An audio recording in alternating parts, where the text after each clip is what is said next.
ayan po, ilipat po natin ngayon yung mga manok po doon sa ating breeding pen. So natapos na yung isa hindi pa. Para maghiwalay natin yung dalawang ano dito, breeder.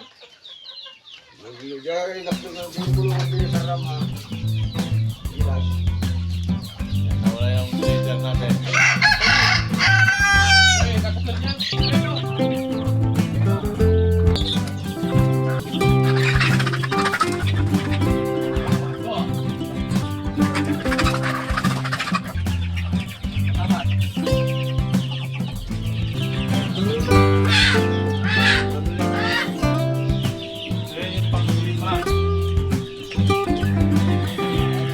So ayun po, nailipat na yung ano natin, yung